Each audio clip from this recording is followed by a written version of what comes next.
You have to understand why you're going through the period that's causing you to make you want to give up. See, the devil has one mission only, is to rob you of your destiny. If you quit whatever you're trying to accomplish, if you quit, whatever you were trying to accomplish can never happen. There's not even a remote possibility. If you quit, there is no chance of it popping back up again, coming back later. Quitting is guaranteed failure.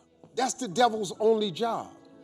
If he can get you to give up, you have been robbed of your destiny.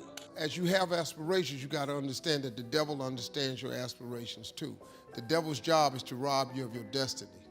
So there will always be an obstacle.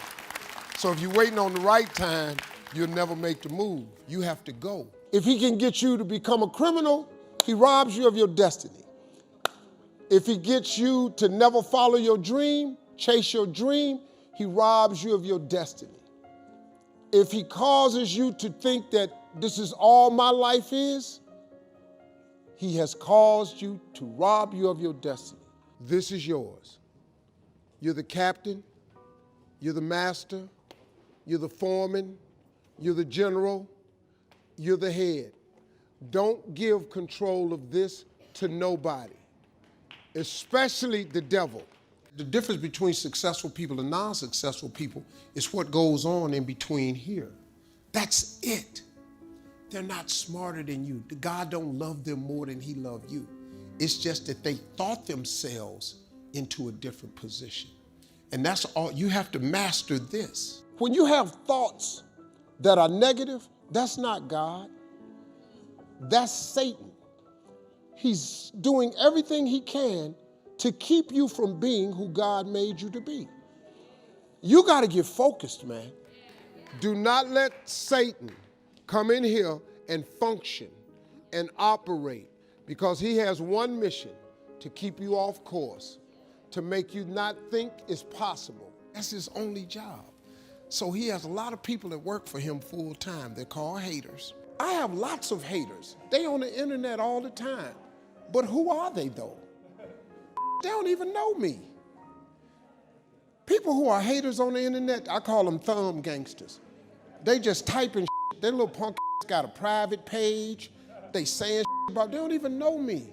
So I don't give them no energy. I give haters no energy. Who are haters?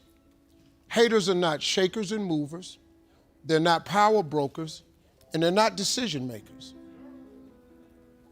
The only way a hater has power over you is if you give it to them. That's the only way. Martin Luther King said once, a man can't ride your back unless you bend over. I don't bend over. Long as you don't be what God made you to be. That's the devil's only mission. So he's gonna throw opposition in it. And along the way, I don't care who you are, whatever you pursue, you're gonna have opposition.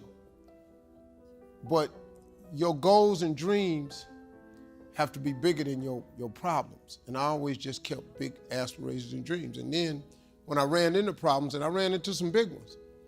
You know how you old people say, I ain't got no problem bigger than my God? Well, I didn't. God is always coming. Here's the deal. The moment you ask God for something, he boxes it up and he ships it to you.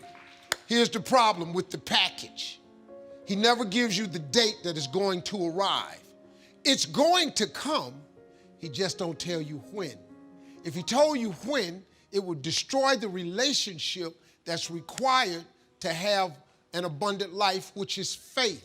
And even though it was times I felt like giving up, I still just, somehow, man, I remember all the scriptures my mother used to teach me when I was a little boy. They used to come tumbling back in my head. I was homeless, living in a car for 3 years. I just kept the faith. What most people do is they give up before God give you the gift. See, when you ask God for something, he boxes it up and he ships it immediately. But you have to remain on Faith Street in order to receive the gift. The problem is when God boxes up the gift and he ships it to you, he never gives you the date that the package is going to arrive. Somebody sent me a plaque one time that I keep on my desk now. The plaque said, if you're going through hell, keep going. I mean, why would you stop there? You know, I was in hell, so why stop now? If you're going through hell, you should keep going. Most people move off Faith Street before the package get there. You can't move over on the I Doubted Boulevard. He don't ship packages to I Doubted Boulevard. He only ship packages to Faith Street. You can't get over there on I Don't See How Circle. He don't ship nothing to I Don't See How Circle. So when you move out of faith, the package got to go back to sender.